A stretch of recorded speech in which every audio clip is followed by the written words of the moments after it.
Dito ulit tayo mga kababayan sa ating short video kung saan ang pinag-uusapan natin dito hindi na politics kundi yung mga bagay-bagay affecting our family, our relationship, our daily activities.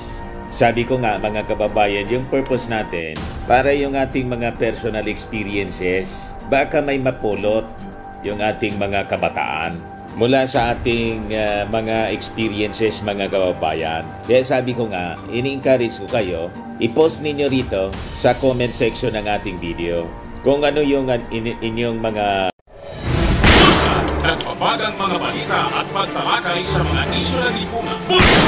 Opinyon, banat at paglalantad sa katotohanan. Bulsa! What you see is what you get. You decide. Mga problema na na-encounter ninyo at pag-usapan natin. Di ba? Hindi naman sa ako ay magaling sa inyo. Kundi through sharing, baka makahanap tayo ng kagaanan sa ating pakiramdam. Di ba? Minsan nga sa pakikinig lang ng mga nararamdaman natin na isi-share natin, gumagaan ang ating pakiramdam. Di ba? Kasi at least lumalabas yung mga bigat na ating nararamdaman. Ngayon, yung ginawa nating short video last time, na yung titulo, bawal ba talagang umasenso dito sa Pinas? Kasi maraming magagalit. Marami yung nag-react. Basahin natin mga kababayan yung ilan sa mga reactions ng ating mga kababayan. At maraming salamat. Umabot na po sa 10,000 yung mga nakapanood. Ayan po. Bawal ba talagang umasenso sa Pinas kasi maraming nagagalit? 10,000 na po yung nakapanood. Ngayon, basahin natin yung ilang mga reactions.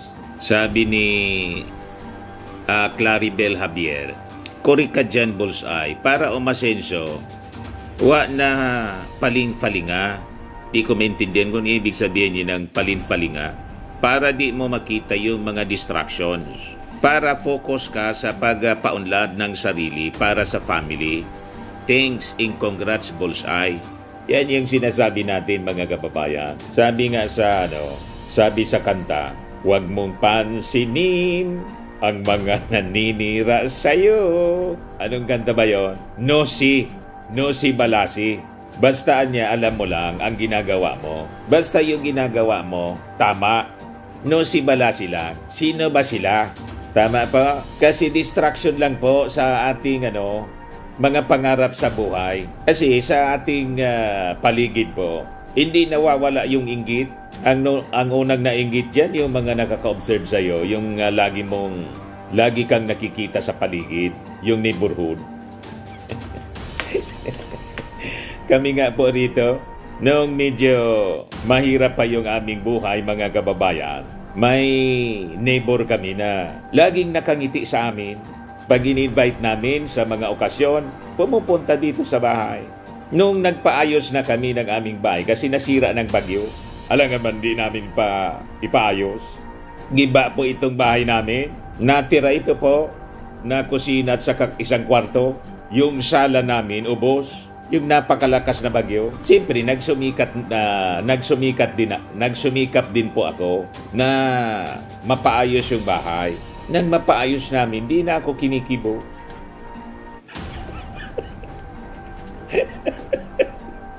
Wala man akong ginagawa na masama. Tapos, nakabili kami ng sasakyan. Siyempre, sinuwerte rin. Nagtinda-tinda po ako ng cream. Mind your own business nga eh. Nagpaturo ako kung paano maging successful sa buhay. Umangat yung company po ng RF3. Inaward sa amin yung MUX. Lalong sumama yung loob. Nang i-deliver sa amin yung MUX ko, Isuzu MUX. Ginarahe ko diyan sa labas. Tinakpan po ng karton. Sabi ko doon sa aming kasama sa bahay, sino ba naglagay ng karton dyan sa sasakyan? Iwan ko niya, kuya. Yun pala, yung neighbor namin. Kasi, ang sabi, nasisilaw daw. Yung refleksyon ng araw tumatama doon sa sasakyan kasi bago. Ayun, kumikinang. Sabi ko, takpan mo yung araw. Di ba lata mga kababayan na masyadong nainggit? Ng balitang yan, click subscribe muna dito sa ating YouTube channel and hit the notification bell para lagi po kayong updated sa mga kaganapan dito sa ating bansa. Like and share na rin po ninyo ang ating video. At huwag na rin po ninyo na skip yung ating mga commercial ads para tuloy-tuloy lang ang pag-unlad ng Bagong Pilipinas. Sa mga nagana po ng malinis and spacious fitness gym, pumunta lang po kayo sa aming Colossal Fitness Gym. We also offer Grab Car Rental with our brand new 2023 model ng Toyota Innova. We also accept booking for those who are planning to travel via PAL, Cebu Pacific, and other airline companies, local and international, and bills payment for Meralco Bills, Aleco Bills, PLDT, etc. Ang Colossal Fitness Gym is located at 3rd floor Security Bank Building, Lanco Business Park, Legazpi City, Albay. For inquiries, look for Jilon Maravillas, contact number 0966-802-0949. Yan po yung aming Innova. Lagi na pong matao sa amin.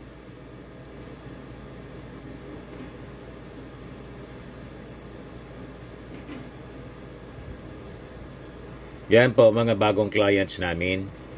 Napakaganda at colorful at napakalinis ng aming gym po. Pati mga foreigners po pumupunta sa amin, mga British tourist po sila dito sa Legazpi. Na-set up na rin po yung aming mga brand new gym equipment.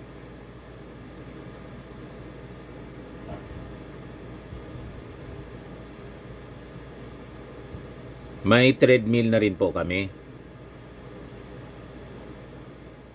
Ito naman po yung bago naming product na binibenta online. Eye Glow Serum, whitening po siya. Tingnan ninyo yung epekto sa aking anak na architect before and now. Yung mga inquiries po ninyo, dumiretso na lang kayo sa kanyang Facebook account, Riz Maravillas. Ito naman po, Firmax Firming and Lifting Cream, pinapahid po sa mga pulses and affected area. Mainam po sa paninigas na mga kaso-kasuan. Ito naman po, Automax Radiant Serum. Sa mukha naman yung application, anti-aging po siya. You will look 10 years younger than your age. Sa mga cancer patients naman po, baka lang gusto ninyo itong itry. Neng siya red mixed fruit drink.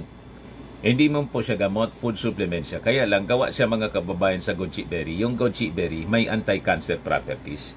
O ngayon, yung mga inquiries ninyo, dumiritso na lang kayo sa aming messenger sa Facebook para masagot namin agad. Ayos pa? Ayos na ayos niya, Mr. Maravillas. Ngayon, yun ang isa sa gusto kong sabihin sa inyo. Iwasan po natin yung pag-inggit sa kapwa. Pag nakita ninyo yung inyong neighborhood na umasenso, imbes kayong mainggit, magtanong kayo bakit umasenso. Baka may nakaturo. Halimbawa, sa party ko, naturuan kasi po ako dati, hindi man ako marunong. Nagpaturo ako po sa mga success coach. Ang isa sa nakaturo sa akin po, si John Calob. Kilala niyo si John Calob? Yung sabi ni John Calob, mga kababayan, pumunta rito, dapat kung gusto mong umasenso sa buhay, dapat ma-acquire mo yung tinatawag na millionaire's mind. O di ba? Na-curious ako sa sinasabi ni Calob. Nagpa-seminar rito, nag-attend po ako, yan po ang simula. At sabi niya, dapat alisin natin yung inggit sa katawan. Yun pala mga kababayan ang sikreto. Una, dapat ma-acquire mo kung ano yung pag-iisip ng mga mayayaman. Mindset po, kung gusto mong yumaman. Kaya sino sa inyo ang gustong yumaman? Yung mga nanonood sa atin. Imbes yung mga bashers natin mainggit, magtanong kayo. Tanong kayo rito. Paano umasenso sa buhay? Huwag kasing assuming na marami na kayong nalalaman. Ako po, never ako nag-assume na marami na akong nalalaman. Kasi po, lalo na ngayon na panahon ng digital age, kahit po alimbawa, mataas na yung inyong pinag-aralan kung ano pang mga doctorate, masteral, baka yung inyong doctorate in masteral, obsolete na. O, di ba? Huwag mahiya na magtanong. Education po is a continuing process. Butit na rinig ko si Caleb. Ganun lang pala, mga kababayan, ang sikreto. Gusto mong umasenso sa buhay? Una, alisin mo yung inggit. Pangalawa, mag-aral ka. Kahit nakagraduate ka na, patuloy kang mag-aral. Baka yung pinag-aralan mo, obsolete na. Adapt the millionaire's mind. Ganon. Imbes na sige ang pambas ninyo rito. Imbes na mainggit kayo sa kapwa. So, tama itong sinabi rito. Focus lang kayo. Focus lang tayo sa ating ginagawa. Do not be distracted sa mga sinasabi ng iba. Tama pa? Dito tayo sa isa pa. Sabi ng isa pang nag-react, kaya lang di ko Arabic yata yan, yung pangalan niya. Tama ka po, sir. Nasa tao lang ang pag-asenso kung may pangarap ka. Correct. Huwag titigil sa pangarap. Kahit matanda na tayo, patuloy pong mangarap. Hindi yung iwaksi natin yung mga pag-iisip na matanda na niya ako, retired na ako. Ako po retired na. At age 50 nag-retire na ako. Pero nang mag-retire ako, ginawa kong productive pa rin yung aking buhay. Tuloy lang ako sa aking mga ginagawa. At pinagbuti ko pang lalo yung aking craft. At hindi po tayo tumigil sa sasaliksik para hindi po tayo mapag-iwanan ng panahon. Napakabilis po ang pagbabago ng ating mundo, lalo na po yung advances sa ating technology. Di ba? Pag hindi po tayo nakasabay sa pag-unlad, pag-advance ng ating technology, talagang mapag-iiwanan ka. You will be rendered irrelevant. Tama pa? Sabi ng isa rito, it's true, hindi kailangan may title o diploma. Kailangan lang ay may idea at kasipagan. Okay din yung sinasabi po ninyo. Pero advantage pa rin po yung may titulo at saka may diploma. Kasi alam naman po ninyo, dito sa ating mundo, lalo dito sa Pilipinas, pag wala kang titulo, wala kang diploma, wala kang degree, mababa ang tingin sa'yo. Di ba? Although, alam natin, marami tayong kilala mga kababayan na may degree, may diploma, may masteral pa nga, yung iba pa nga nagtapos ng cum laude. Pero hindi pinalad po sa buhay. Kasi nga, siguro, hindi na-acquire yung tamang mindset. Ano niya, Mr. Maravillas, yung tamang mindset? Kahit ka matalino, pag yung mindset mo po, mindset ng mahirap, di ba? Maraming matatalino, pero yung mindset niya sa pangmahirap. So, ang nangyari mga kababayan, ang nagkinabang ng kanyang talino, yung hindi man nagtapos, wala mang titulo na tulad niya, pero naka-acquire ng mindset ng mayaman. Empleyado siya. Tulad ni Bill Gates, hindi man nakapagtapos si Bill Gates, tulad ni Facebook, ni Meta, di man po nakagraduate. Naka-acquire mga kababayan ng mindset ng mayaman. Yung mga magagaling sa mundo, empleyado nila. You see, ganun ang buhay po. Kaya importante magpaturo. Ako po, hindi ako naiya kahit matanda na ako. Nagpaturo ako sa marurunong. Kasi po, pag ang belief mo, ikaw na yung pinakang magaling, ikaw na yung pinakang marunong, ang ibig lang sabihin yan, ayaw mo nang matuto ng bago. Hindi mo alam yung karunungan na na-acquire mo in school o sa trabaho, hindi na pala applicable ngayong panahon. Pinaglipasan ka na pala. You see? Kaya ang daming mga matatalino, mga kababayan, sa academics, tinalo lang ng mga tinatawag na street smart. Tama pa? Sabi ng Kingdom Ambassador Ecclesia, gusto kong umasenso para magalit sa akin ang buong inggitero. Tuloy nyo, sir. Gusto ko ang topic na yan. For me, wealth is power. Ang wealth po, nagiging magnet ng power. Pero sabi ni K.R. ni Baron, knowledge is power. Kung walang knowledge niya, walang power. Tama din siya po. And with knowledge, you can acquire wealth. And with wealth, great wealth, you will have power. Tama po? Kasi pag pag mahirap ka dito sa mundo, di ba yung kasabihan? Ang taong walang pilak, parang ibong walang pakpak. Tama? Makita naman po ninyo sa paligid, kahit nga po sa mga kamag-anak, yung mahirap na kamag-anak, hindi kinikilala po. Huyo ka. Pero pag umasenso na po sa buhay, lahat po kilala ka. Di ba?